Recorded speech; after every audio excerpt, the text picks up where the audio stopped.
God bless you. Hello, gun nuts.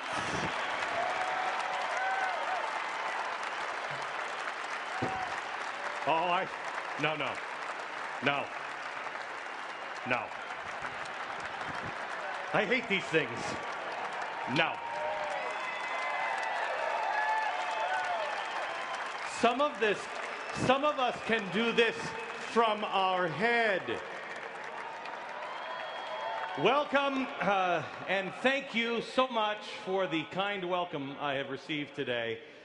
It is great to be here. I don't know what anyone was thinking. I found out today that Larry was speaking before me, and I don't know who made that call. That was insane for me, but thank you very much. Last night I'm going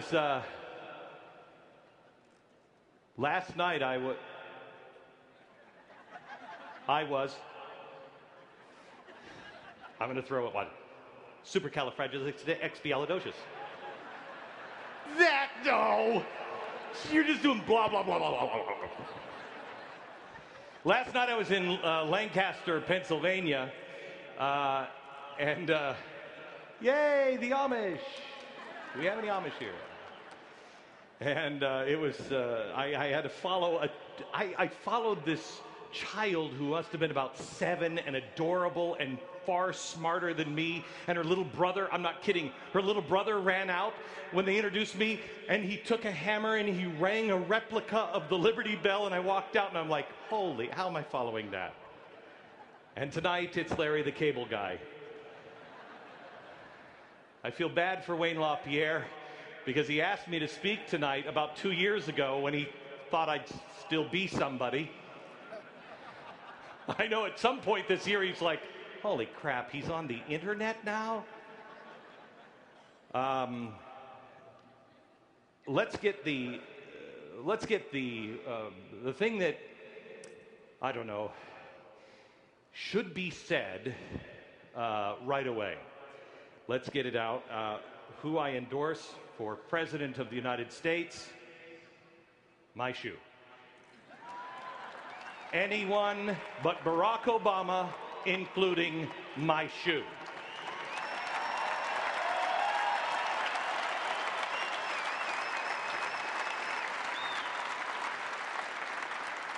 He'd do better than Barack Obama. I can make the case. Sadly, however, I found out this morning he's constitutionally ineligible to run for president, as I found out he was not born in America. So, the government will not allow a crisis to go to waste. And that's exactly what's happening in Florida. There's a crisis that can be exploited, and they can come after people like you because you're all gun nuts. Beck is a gun nut, NRA, nothing but gun nuts. They will use anything, including the tragic death of Trayvon Martin, to call you and me and all of us gun nuts and vilify gun owners. Al Sharpton, I saw him this week actually patting himself on the back, saying, I want you to know I was one of the first people to say he needed to go to jail. I was the first to say he's guilty and should go to jail. When did that become something we're proud of? When did that become something that we wear as a badge of honor? To say, I was the first to try a man in the media. I was the first to say, oh, that pesky Constitution, the right to a jury trial. I was the first to say guilty before innocent. That's crazy. The world is absolutely upside down. It's not a badge of honor.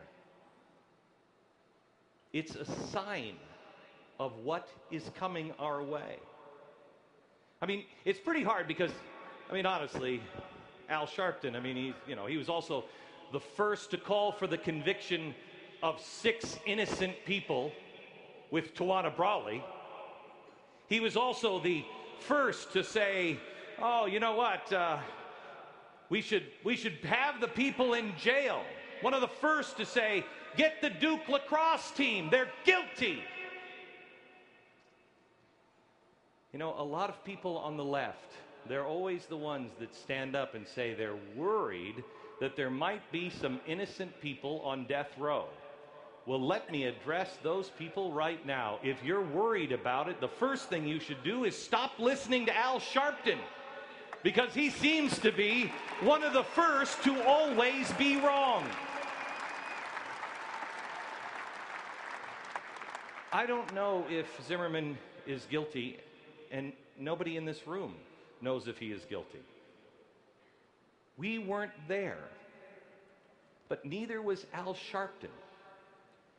Now we have Sharpton, Farrakhan, the Black Panthers, the neo-Nazis, all calling for justice.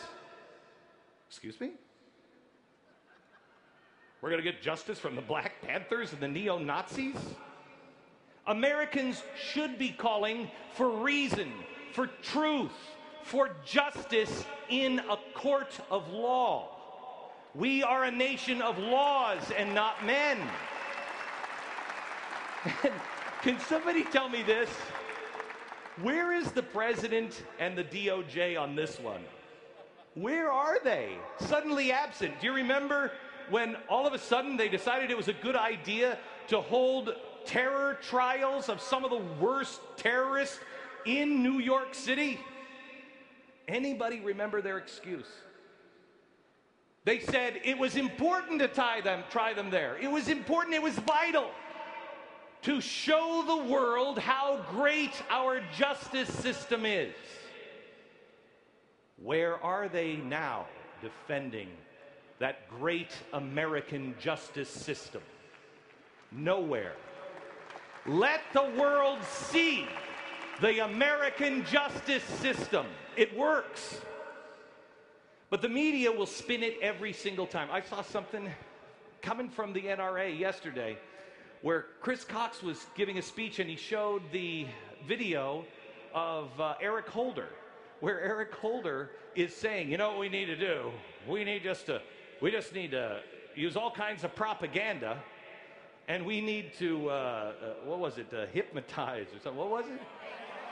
Brainwash. We need to brainwash people. I love that. Did anyone see how that was reported in the press today?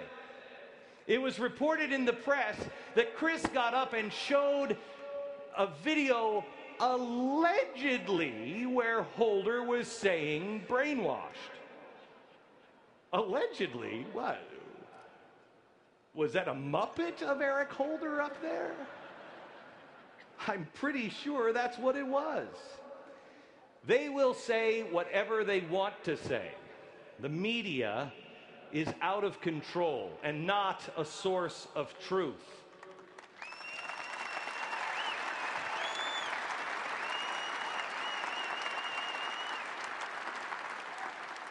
But let's get this on record.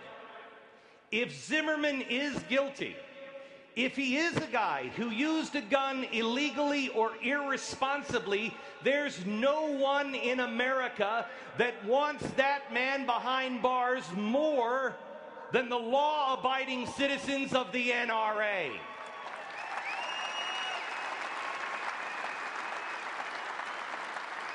But the media will never portray it that way, because the media is corrupt. The media is irresponsible. In many cases, they are colluding with those who want to destroy the United States of America. And in the best case scenario, they're stupid, they're lazy, they're asleep, or they're suffering from something I like to call cowardice.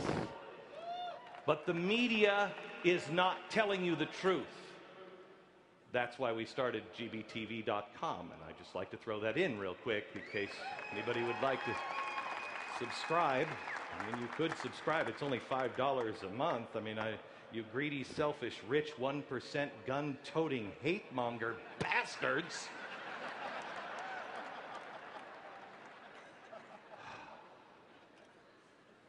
Where was I? Oh yeah, this gun thing. The media tells us these stories. They'll concentrate on Florida, but they will not concentrate on other stories. And besides an agenda, explain it. Story number one, Oklahoma City, New Year's Eve. Young mother was home alone with her 3-month-old baby when a man kicked her door down. Came after her with a knife. She grabbed a 12-gauge shotgun. Amen and amen. Philadelphia, college student sitting in front of his house with several friends when 3 robbers approached and demanded money. When the student said he didn't have any, the thieves grabbed their guns and opened fire. The student in Philadelphia had a concealed carry permit. He used it.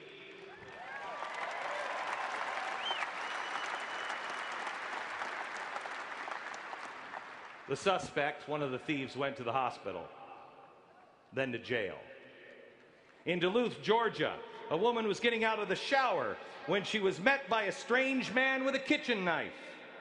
Woman tried to fight the man off with a shower rod, but he forced her into the bedroom.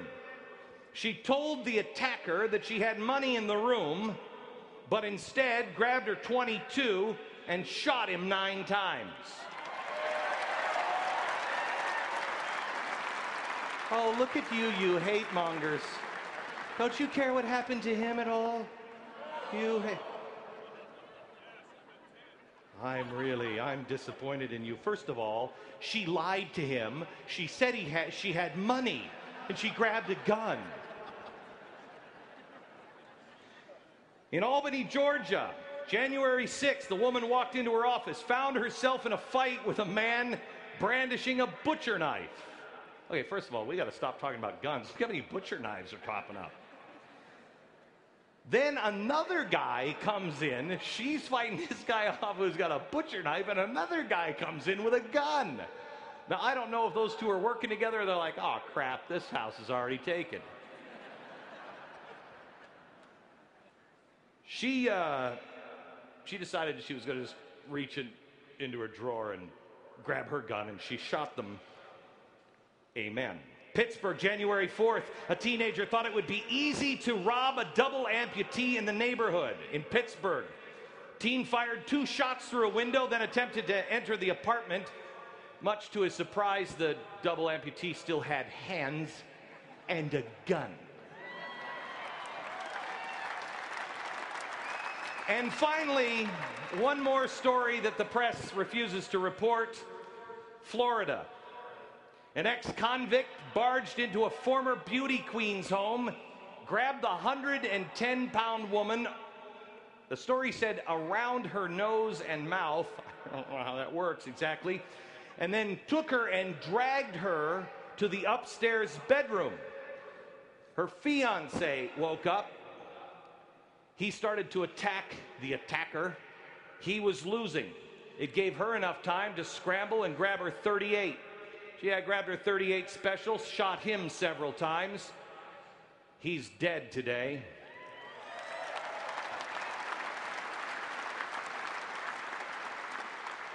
All thanks to a beauty queen with a pink gun.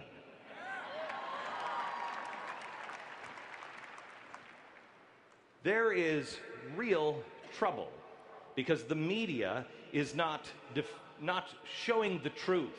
They have a clear agenda. And our government is clearly out of control. The National Academy of Sciences published a review of 253 journals, 99 books, 43 government publications, 80 gun control schemes.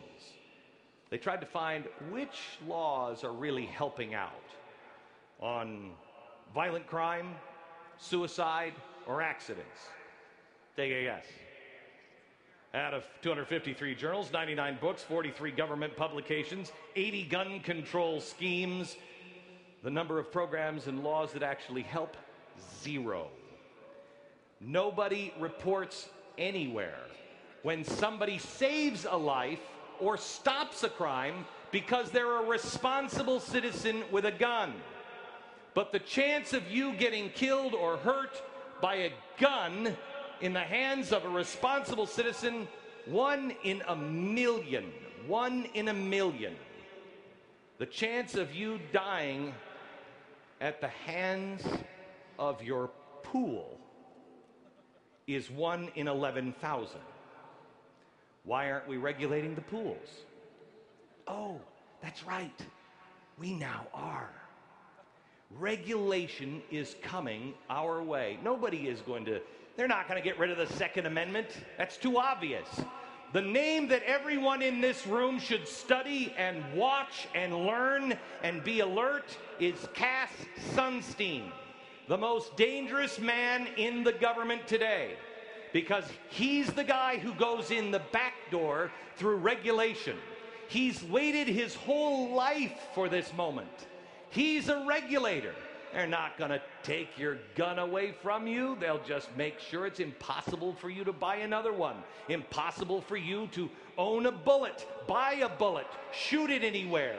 They'll make it so complex. Let me tell you something. Has anybody here actually tried to buy a gun in New York City? I have. We had somebody on our staff for one of our books go in and just try to buy a gun in New York City. 1 year it took. I'm not talking about, I'm not talking about carry a gun, purchase a gun. 1 year, all done through regulation. By the end of the year, the guy was like, I don't even remember, I'm buying a what again? People just give up. That's Cass Sunstein. Those are the things that you'll have to watch for. And this is happening everywhere. I know you know about Eddie Anderson, loaned his son some tools to dig for arrowheads. Now, how many of us who grew up in the West as kids dug for arrowheads? I mean, that's what you do in the West. Dug for arrowheads. Unfortunately, they were digging for them on federal land. The authorities were called in. The father was told, you need to get a lawyer, quote, and a damn good one. Why? Well, his children were involved in a violation of the Archaeological Resources Protection Act. This is the one that says, you can't dig for arrowheads. Not on federal land, and you certainly can't take them off of federal land. Each of them pleaded guilty to a misdemeanor and got a year's probation and a $1,500 fine. They're kids. The EPA now enforces 25,000, not regulations, pages of regulations. Just that one entity. Krister Evertson, would-be inventor, convicted for the apparent environmental crime of shipping sodium metal. I don't even know what sodium metal is. Sounds yummy. Sounds like it's got salt in it. New York will hate it, of course. You can send sodium metal. Not breaking the law. You have to have the proper packaging. You have to have the proper labeling. He did all of that. What he didn't do is fill out all of the new proper forms to send. He spent 15 months in prison. Wade Martin, he sold 10 sea otters. He caught them, he sold them for $50 each. Now, I don't know who's getting rich on sea otters.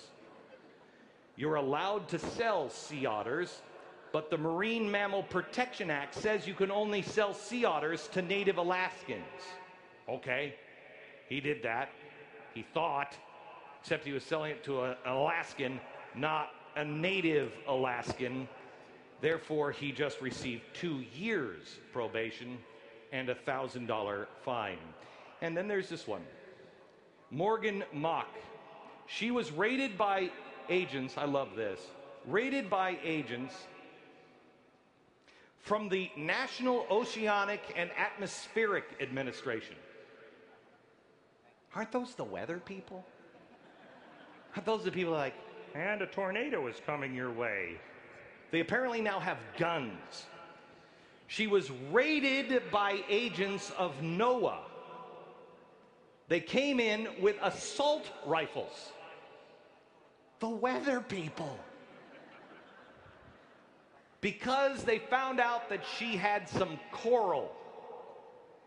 They kept her under surveillance for 6 months. Good heavens. This is what our government's doing. They kept her under surveillance for 6 months. They found nothing except unfinished paperwork. She paid a $1,500 fine. When I was in Lancaster last night, I spoke a little bit about the Amish. And there were Amish there. Because even the Amish are pissed. Even the Amish are pissed. Like, Jebediah, I am so angry right now, I could turn on a light.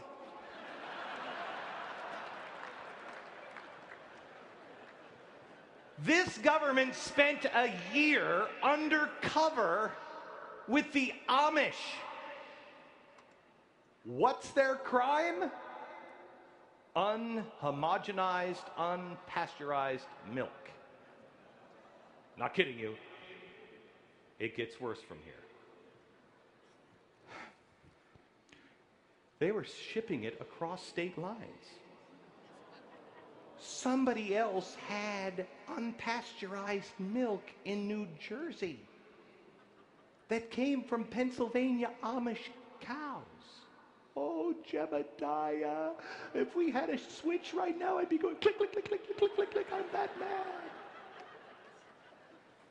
The feds came in and have put a stop to the lethal, I mean lethal and vicious Jebediah Amish crime syndicate. They bust down the doors and they are now making sure that they are not selling anything unpasteurized to any unauthorized people. May I just say, this is unhomogenized butter from Lancaster, Pennsylvania. I brought it here last night. Right here, homemade Amish butter. Man, I'm a rebel living on the edge. Does any of this stuff make any sense at all? What has happened to us? What is wrong with us? I'll tell you what's wrong. We don't know our own history. Washington crossing the Delaware. You bring up the picture? There it is. Has it been there the whole time? Don't ever let my kids see this videotape because I tell them all the time I have eyes in the back of my head. They'll know. Anybody know where this painting was painted?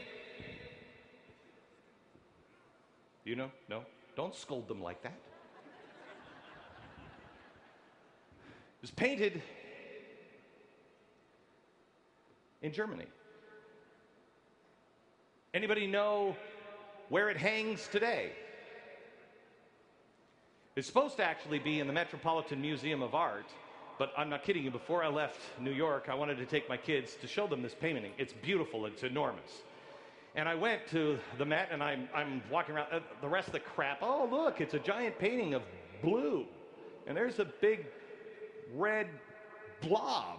It's great. I just can't spend enough time at the Met. But I wanted to take my kids to show them this painting. I got in there, and I knew where it was, and I kept going back and forth. I finally asked somebody, I said, where's Washington crossing the Delaware? It's in storage, sir. What? You've crated this painting, and it's in storage so you could put a big blob up on the wall? It's in storage. But is that in Washington, the one in storage, is it the original? No, it's not the original. The original was actually destroyed in Berlin during an airstrike in 1944. The original is gone. Now wait a minute, how is this painted in Germany? How is the original in Berlin instead of the United States of America? Because everything you probably think you know about this painting is a lie. Most people don't even know it. We know Washington. Who's the guy with the flag? The guy with the flag is Madison.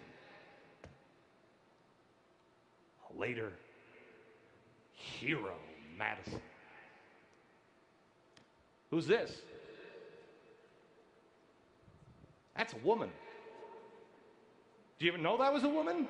Have you ever thought that's a woman in there? Here's the good news so you can all relax. That woman, she's never worked a day in her life.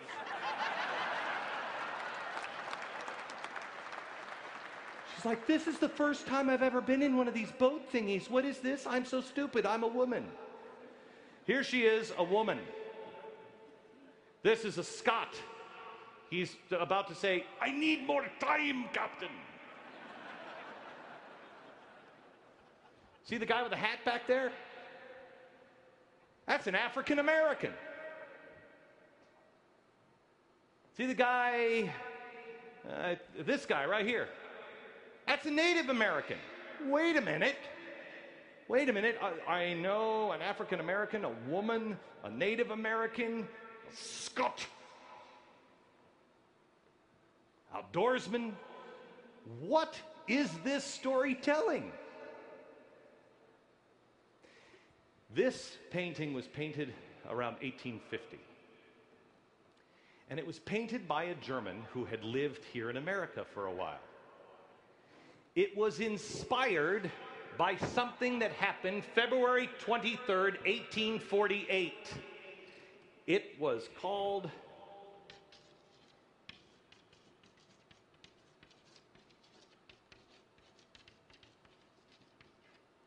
the Spring of Nations.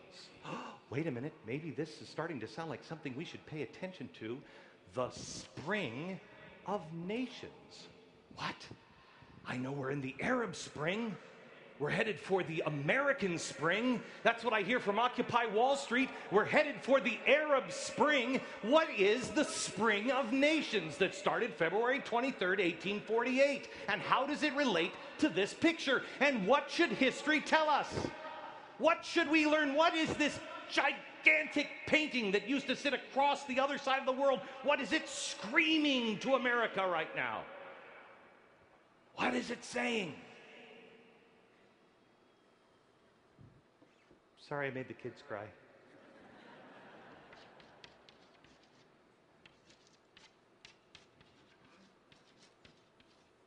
Something else happened on February 21st, 1848.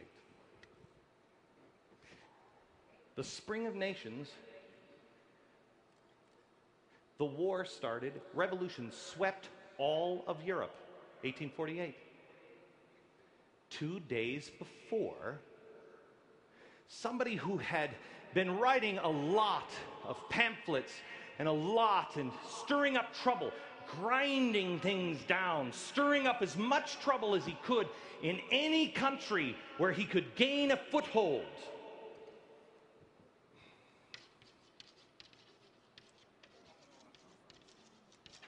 Karl Marx published the Communist Manifesto in Germany February 21st, 1848. It led to the Spring of Nations that began February 23rd, 1848. It was communism that led to the Spring of Nations that spread all over Europe. And one man who had lived in America, who was a German, who went back and said, no, that's the wrong direction. I know what you're feeling. Yes, the governments are out of control. Yes, the elites have power. But that's not the way to go. Karl Marx, he's a moron. The way to go is the way the Americans went. Why is there a woman? Why is there a Native American? Why is there a black man? Why is there a farmer and a scholar and a general in the boat? Because the average person, when they link together, they can do anything. This isn't the moment.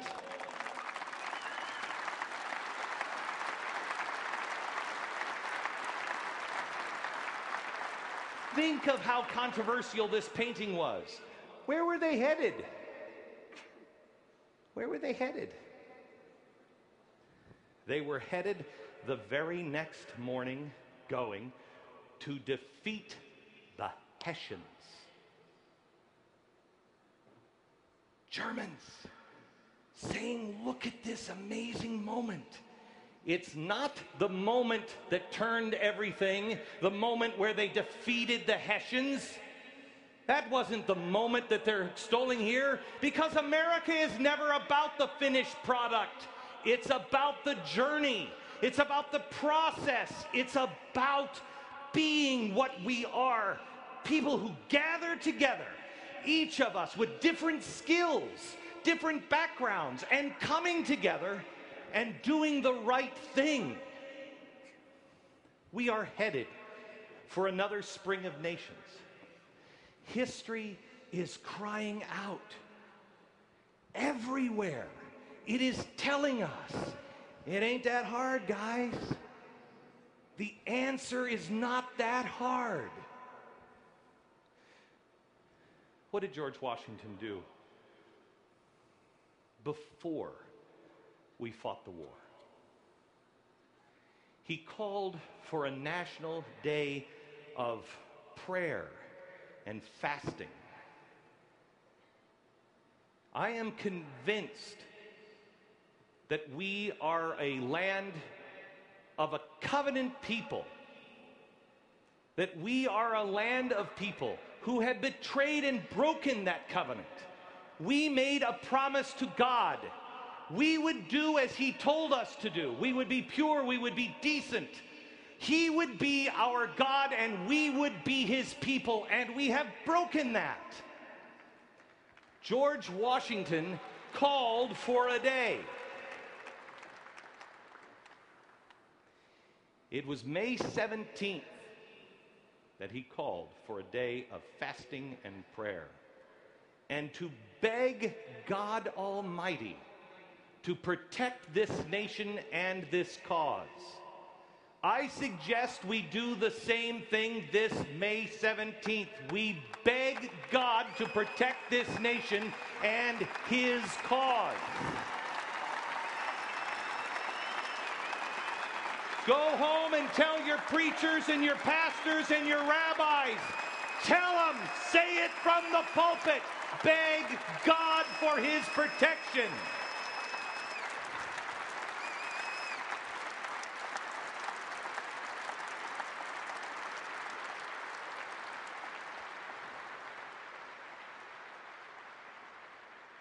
He did it a second time.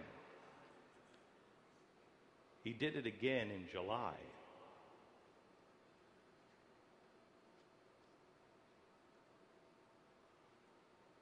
There was no way to beat the British. Look at the painting behind me. You know how they got the boat? They went to a guy who lived on the river and took it. And he's like, hey, what are you guys doing here? Like, we need your boat. Yeah, you guys are going to lose. I don't know if I want to give you the boat. It was a borrowed boat. None of the guys wanted to go with Washington on this.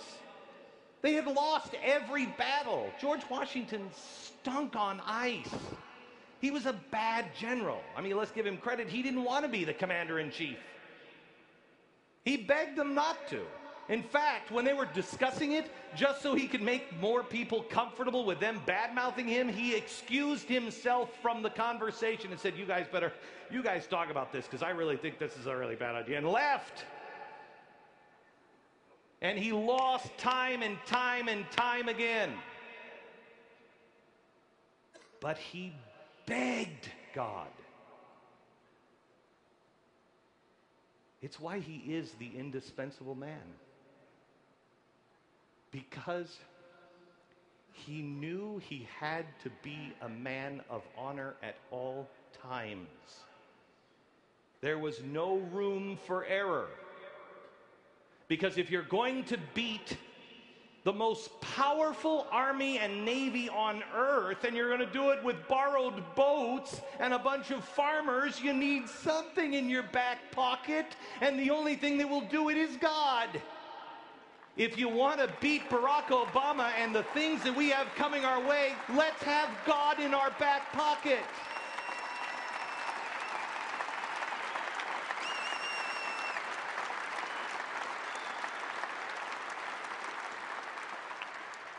Nobody wanted to go with him. Thomas Paine, just a few months before, was the guy who wrote Common Sense. He wrote just a brilliant, simple book that said, okay, all right. I know we're not all dummies here. You see what they're doing? How's this going to work out? How's that going to happen? Well, we all have common sense now, don't we? You know how much our CDOs, our debt, collateralized debt obligation really is? I mean, this is amazing. We all talk about $15 trillion. What is it, 16, 20? I don't even know what it is anymore, our debt. We all talk about that debt being so horrible. How's that going to work out? Oh, we own $15 trillion of debt. Yeah. Let me tell you our collateralized debt obligation. This means that when you go and get a loan, okay, I hold that note as the bank. And you get a loan, and you get a loan, and you get a loan, and you get a loan, and you, and I take all of those loans and I hold them. Now you owe me money. But now as the bank, I look at that and say, I've got an asset. No, you don't. No, you don't. You have debt. You as the bank is holding all this debt. Because if you guys don't pay, this isn't worth anything. There's nothing of value here. It's air. Air, nothing. But then as a bank, what I do is I take that and I bundle all of these together, and then I use that as collateral, and I say, hey, who's going to loan me money? Because look, if I don't pay, you can have what they're not going to pay. Common sense. You think that's going to work out? Especially when I tell you how big that number is. $100 trillion. No. 500 trillion. No. 800 trillion. No. $1.5 quadrillion. We're in, remember when we were all in like second grade? We thought trillion was a made-up word? I don't even know. Quadrillion, apparently it's a real word. Who knew it? To give you some perspective, 1 trillion inches stacked up takes you 1/5 of the way to the moon. 1 trillion inches stacked all up, 1/5 of the way to the moon. 1.5 quadrillion inches takes you to the moon and back. 50,000 times. Let's use common sense. How's this one going to work out? It's not. It's not. But it's okay.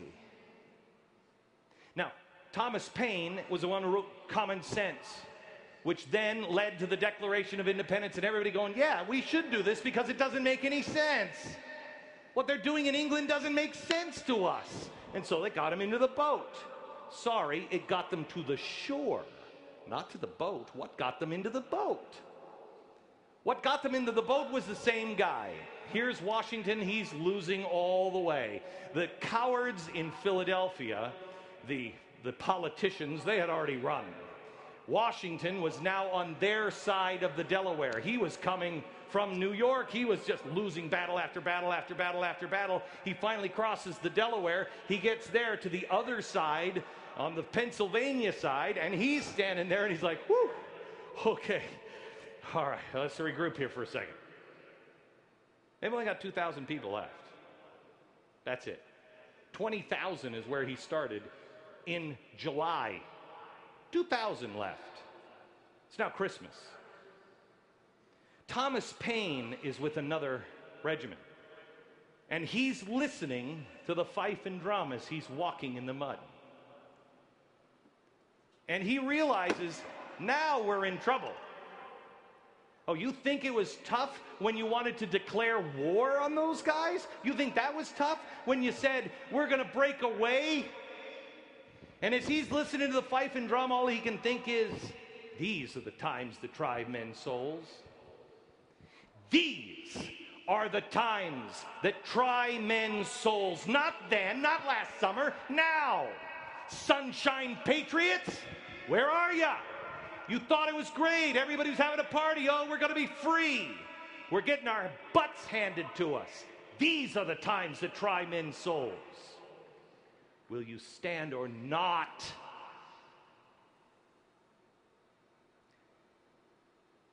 He looks to the drummer and says, hand me the head of your drum. And he writes what's called the American Crisis. He writes it on the head of a drum. He rolls it up, he hands it to a horseback rider and says, get this to Philadelphia and have it printed, and find Washington and give it to him. They do. It arrives Christmas Eve as all of the men who are standing there and he's trying to convince get into the boat, it arrives. He reads it. He then reads it to his men. Are you going to be a sunshine patriot? Now that the going has got tough? Or do we stand? Heaven surely knows how to fix a proper price on something as valuable as freedom. They all get into the boat. And what happens? They kick the butt of the Hessians. So you can put this into context. Those were the Navy SEALs of their day. Farmers kicked the butts of the Navy SEALs. First of all, don't any farmer try to do that because it ain't going to happen. It's a special day. And the whole war changed. And then in 1848, a German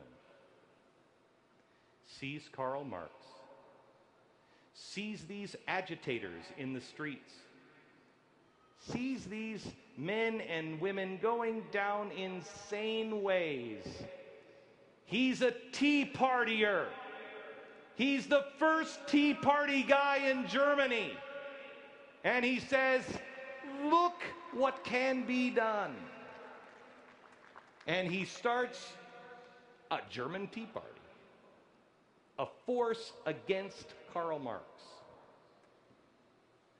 They win.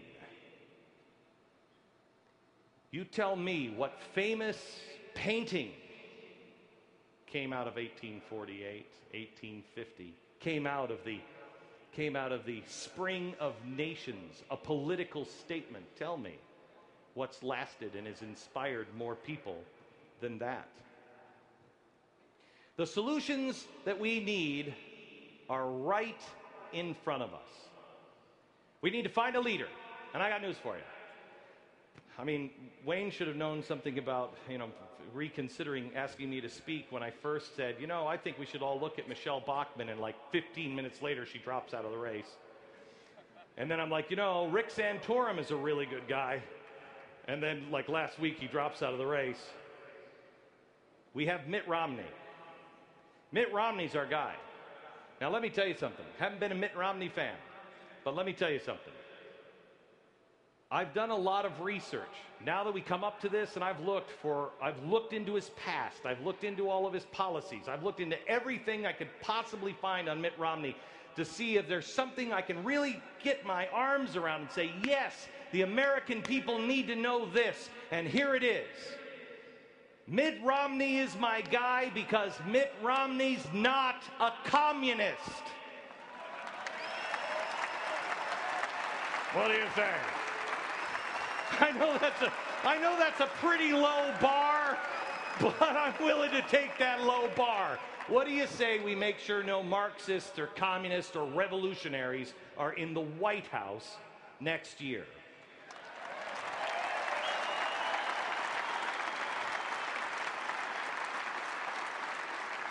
We need God. We need education. The third thing we need is empowerment.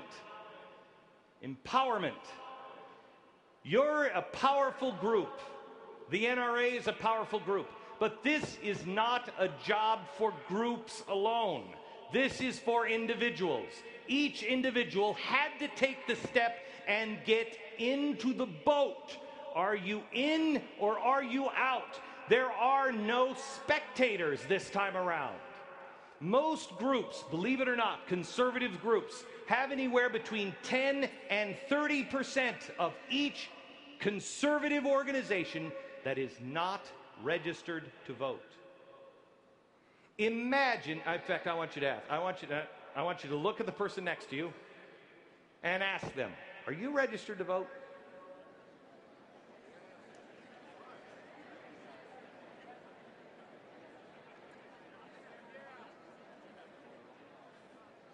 I feel like a Baptist preacher. Anybody who would like to come in and get the baptism of registration, you come up to the front right now. GBTV is about to launch in a few weeks what I believe will be the largest libertarian voter registration drive ever done in America. We are going to sweep the nation from corner to corner and empower you to get your friends, your neighbors, your neighborhood connected to the voting booth. But it's going to take a commitment. First starts with you. Get them to vote. You must get yourself registered. Every single organization, including this one, 10 to 30% is not registered. Clean up your own house first. The last thing we need is entrepreneurship. You want to restart the heart of this nation? Small business is the key. But what is entrepreneurship really? It's a creative process, which means we can't be part of a destructive force. We can't be against something. We must be for something. We must create. We must elevate. And if you really want small government, I got news for you. When the 1.5 quadrillion thing happens, who's going to take care of the poor? Who's going to take care of those who are unemployed? Who are going to take care of the elderly? If you really want small government, let's be a group of people. When the press says, oh, who's going to take care of the poor? We don't say, oh, we will. We say we are. Our churches, our neighborhoods are organized, and we're taking care of the poor and those who cannot work.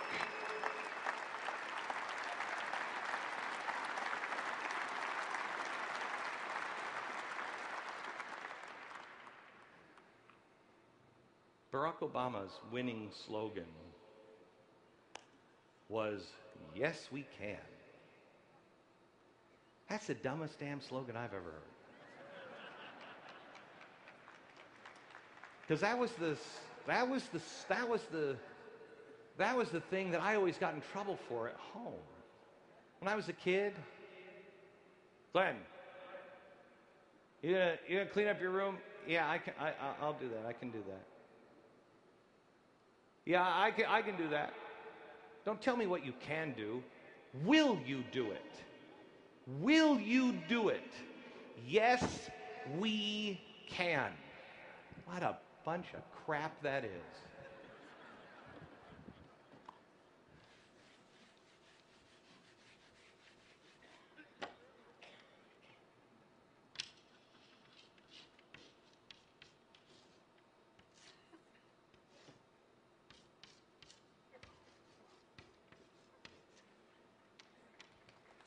Yes, I will. You gonna vote? Yeah, I can do that. Are you gonna vote? Yeah, I can do that. Are you gonna vote? Yes, I will. Will you be a man or a woman of honor? Will you be a man or woman of honor? Yes, I will. Will you seek equal justice for all? Yes, I will. Will you follow even if, because sometimes I got to tell you, I just tell you like this so he can't hear. Sometimes God says crazy things. Sometimes he'll tell you to do stuff and you're like, well, that doesn't make any sense. Sometimes he'll tell you things like, leave the most powerful name in news and go on the internet. What? Sometimes he'll tell you, I love this one. Hey, I know you really believe that the world is coming undone, and I know that you really believe that everything is just going to go to hell in a handbasket, and I know you really believe that money is going to be worthless, and I know you believe that you should get prepared and you should really, just not spend money like it's water. Start a network. What? God will tell you to do crazy things sometimes. If he's telling you to kill somebody, that ain't God. That's not God. Hey, strap a suicide belt on yourself. That's not God. He's not telling you to do that. But he's requiring us to have faith. He doesn't trust us so much. He's like he's throwing a surprise party for evil. He really is. It's great. I love this. All the lights are off, and you're standing right where you know you're supposed to stand, and then he says, move out of that light where you're really comfortable. Move out, move out, move out. Just go stand over here. Just, what? I like it here. It's nice and warm in the light. No, go stand over here. Okay, okay. And then you stand there for a while, and you're like, all right, I have no idea why I'm standing here. Why am I here? What's going on? And pretty soon, you're in this dark room, and you hear somebody else say, I don't have any idea why I'm here. What do you want from me? And you're like, is there somebody else in this room? Shh, what? And then you hear another voice, and another voice, and another voice, and none of us will have any idea what we're supposed to do. But we each have a unique piece. We are all born at this time for a reason. It's not happenstance that you're here in this country at this time. Looking at that painting, there is no such thing as a coincidence. You were born with a unique skill. It might just be to meet one person and get them to register. That may be it. Elections have been won and lost by one vote. And believe me, the other side's going to be voting early and often. Whatever your one piece is, fall to your knees. Plan your life. My kids tell me all the time, my older kids, Dad, this isn't how I plan my life. I mean, this means everything might change in my life. I'm like, yeah, I know, it sucks. Doesn't it? That's life. But the good news is it all works out for our best in the end. It's all good in the end. We just don't like the unknown. We plan our life. I urge you, plan your life. Then pray on that plan. And then whatever he says to do, nope, that's not it. Really? But I really like that idea. Nope, that's not it.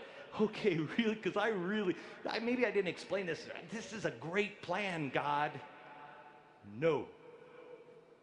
I want you to stand over here. That's the moment of choice. Will you plan your life and then pray on it? And if he tells you to do something else that seems nuts to you or something you don't want to do, will you do it? Yes, I will. Seek the truth. Have the courage to stand. These are not the times that try men's souls, but they're coming. But the great news is we'll be ready. And if we do what we're supposed to do, we win in the end. When a German painter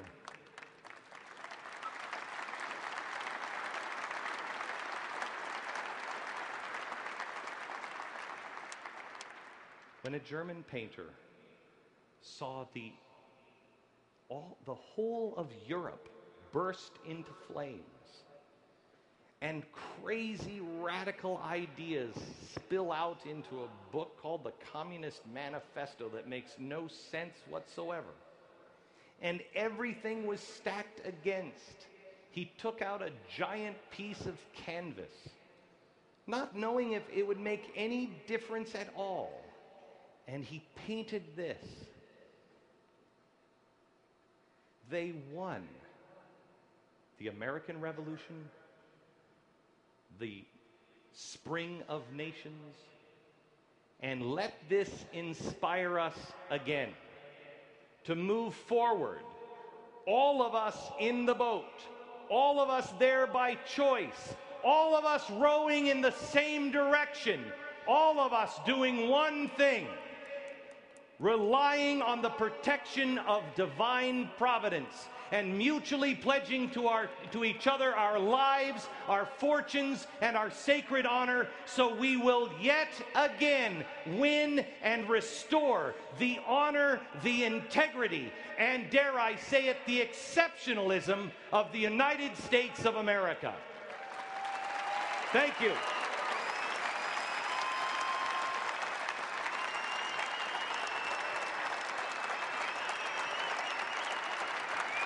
Vote Chew 2012. God bless.